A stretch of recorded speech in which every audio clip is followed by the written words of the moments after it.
और घंटे की आकार की बेल घंटी को भी दबा दें ताकि हमारे नए वीडियो आपको लगातार मिलते रहें।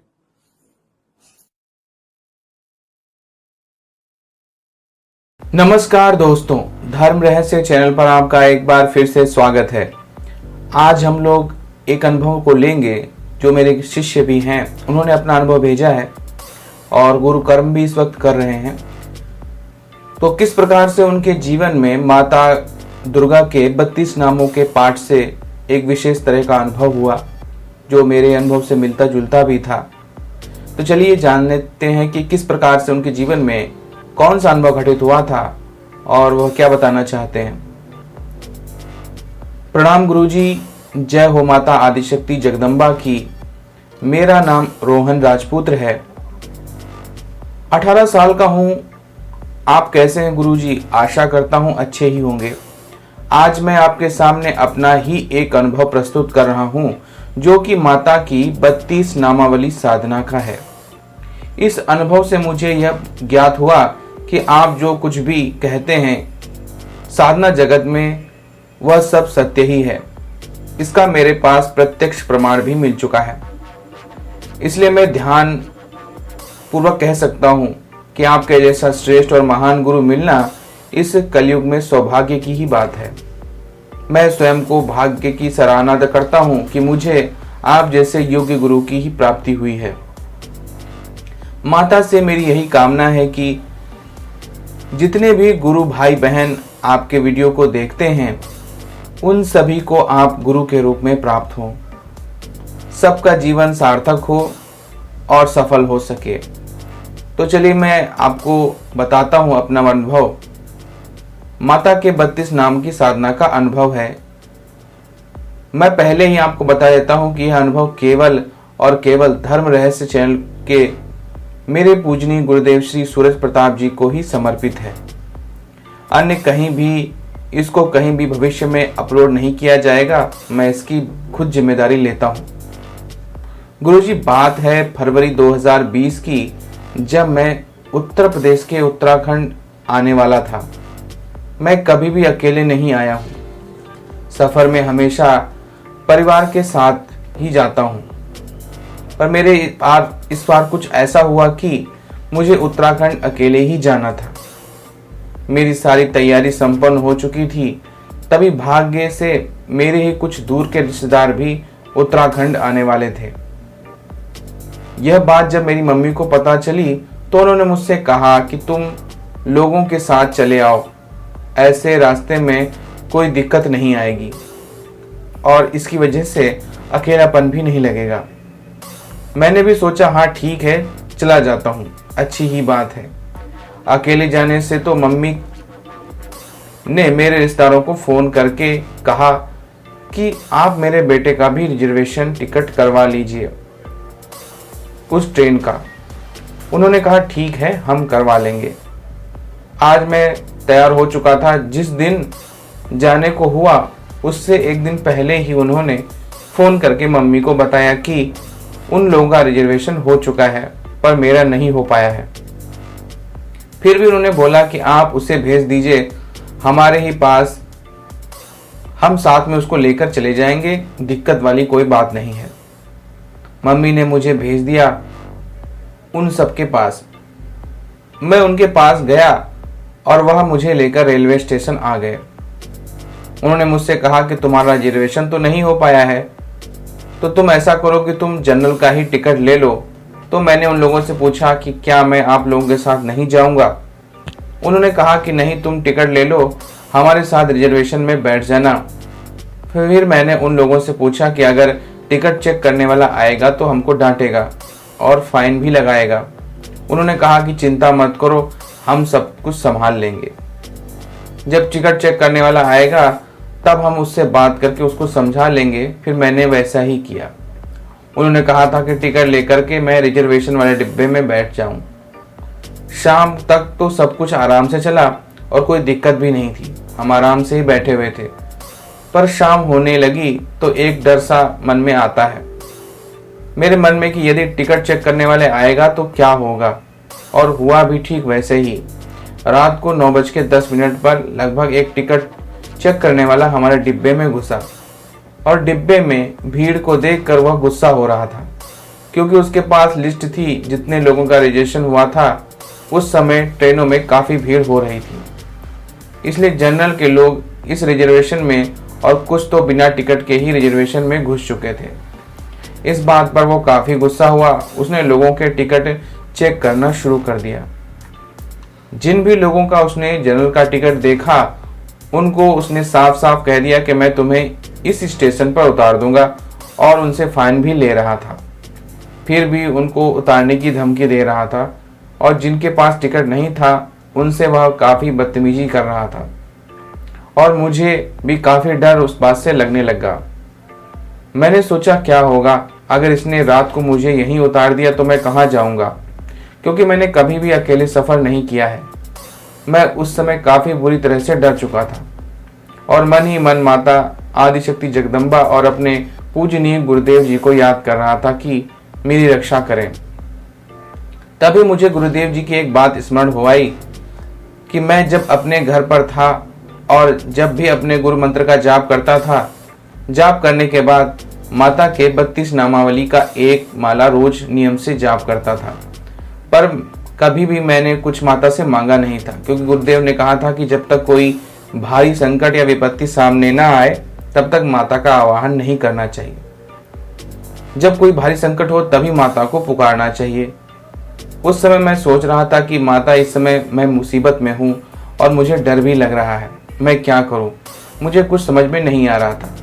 मुझे नहीं पता कि यह संकट बड़ा है या छोटा, पर माता जी तो अपने पुत्रों की सदैव ही रक्षा करती हैं, वह संकट बड़ा हो या फिर छोटा। इसलिए मैंने मन ही मन माता को अपनी रक्षा के लिए पुकारा और कहा, हे माता आज बचा लो, आज मैं सब कुछ आप पर ही छोड़ता हूँ, अब जैसी आपकी इच्छा हो वैसा करो। मैं नादान मूर्ख अज्ञानी बालक हूँ।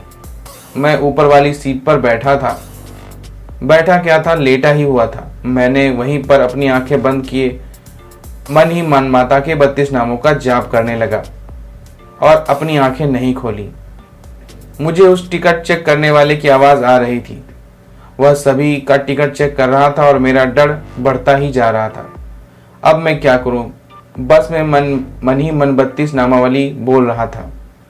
उस समय मैंने यह अनुभव किया कि कैसे माता अपने पुत्रों की रक्षा करती हैं।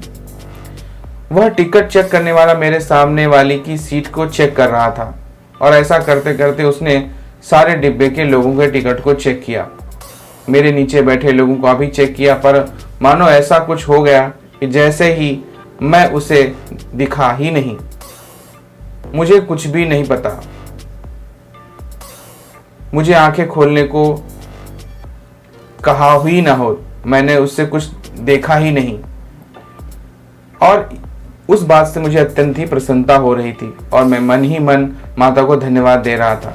उसके बाद वह टिकट चेक करने वाला चला गया और उसके जाने के बाद भी मैं माता के 32 नामा का जाप करता रहा और माता को धन्यवाद दिया। पर मन में एक डर अभी भी बाकी था कि यह तो चला गया, पर अगर रात में कोई और टिकट चेक करने वाला आया तो मेरा क्या होगा, कहीं वह मुझे उतार ना दे। इस पर मन में एक विश्वास आ गया था कि जिसने मेरी अभी रक्षा की है वही माता आगे भी मेरी रक्षा करेगी, क्योंकि मैं गलत नहीं हूँ। समय और भी हुआ और ठीक ऐसा ही रात भर टिकट चेक करने वाले आते रहे और पहले के समान मुझे बिना देखे कुछ कहे बिना आगे चले जाते रहे, और मैं आते ही आंखें बंद करके माता के 32 नामों का जाप करने लगता था और समय मैं बहुत खुश हुआ और माता को कोटि कोटि प्रणाम किया। मैं बिना किसी मुश्किल के यहाँ उत्तराखंड आ गया। फिर बाद में मुझे याद आया कि ऐसा ही ठीक मेरे गुरुदेव श्री सूरज प्रताप जी के साथ भी हुआ था और माता ने उनकी भी ऐसी ही रक्षा की थी। मैं अपनी तुलना उनसे कदापि नहीं कर रहा हूँ, क्योंकि वो सदैव मेरे लिए पूजनीय है।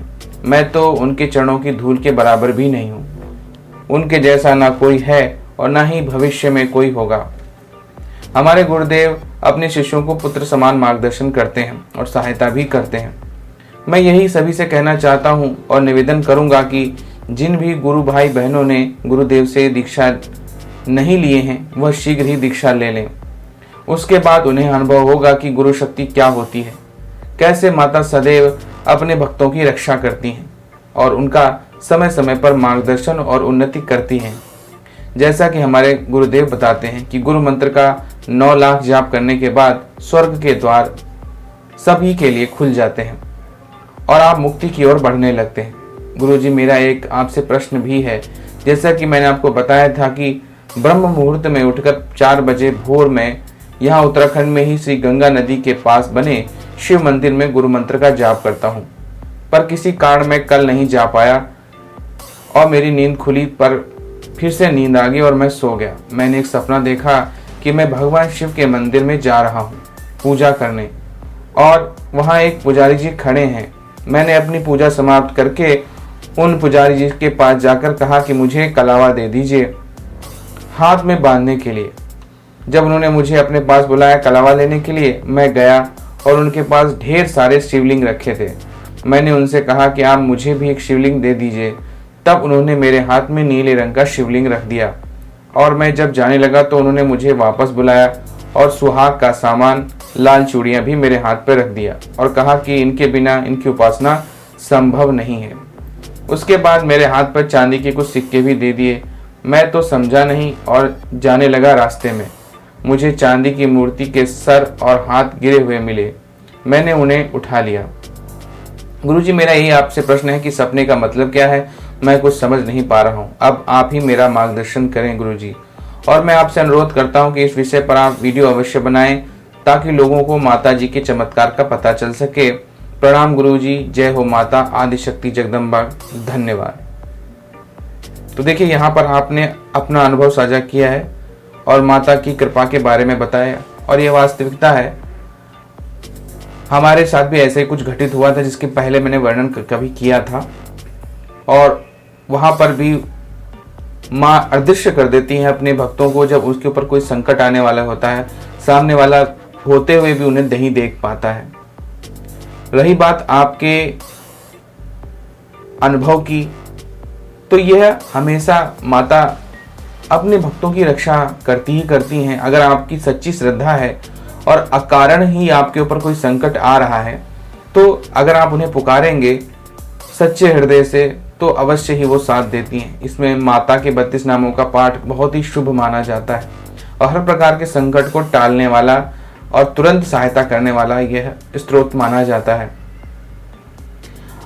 आपने जो कुछ भी गुरु दीक्षा के संबंध में और मेरे संबंध में कहा है उसके लिए आपका धन्यवाद।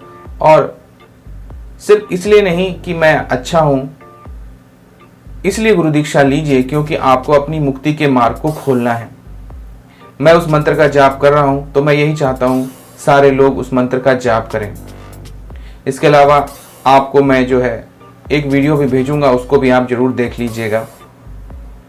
वो आपके लिए एक ऑफर सा है और जितने भी गुरु दीक्षा प्राप्त लोग हैं उस ऑफर को प्राप्त कर सकते हैं।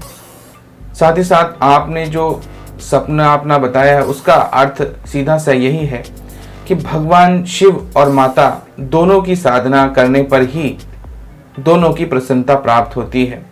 यानी कि जो चूड़ियों का लाल सामान और सुहाग का सामान आप देख रहे थे वो भगवान शिव के साथ माता पार्वती एक ही रूप स्वरूप में दोनों लोगों की पूजा करने की बात समझाने की कोशिश सपने के माध्यम से हो रही थी।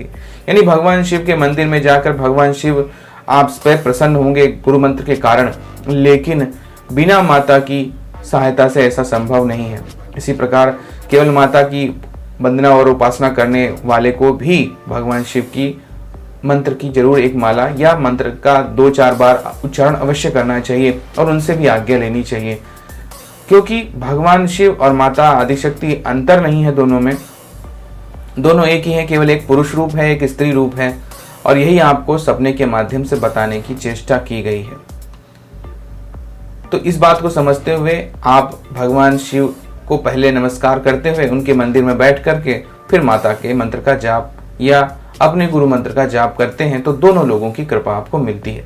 ठीक वैसे ही जैसे माँ लक्ष्मी की साधना से भगवान विष्णु भी प्रसन्न होते हैं और भगवान विष्णु की साधना से माता लक्ष्मी भी। और किसी को एक को लेकर के कभी पूजा या उपासना नहीं करनी चाहिए, दोनों का ध्यान होना चाहिए, क्योंकि एक पुरुष शक्ति है वहीं दूसरी स्त्री शक्ति है। एक पुरुष है तो दूसरी प्रकृति है। तो ये था इनका अनुभव। अगर आपको ये वीडियो पसंद आया है तो लाइक करें, शेयर करें, सब्सक्राइब करें चैनल को। अगर आप चैनल पर नए हैं तो आपका दिन मंगलमय हो। धन्यवाद।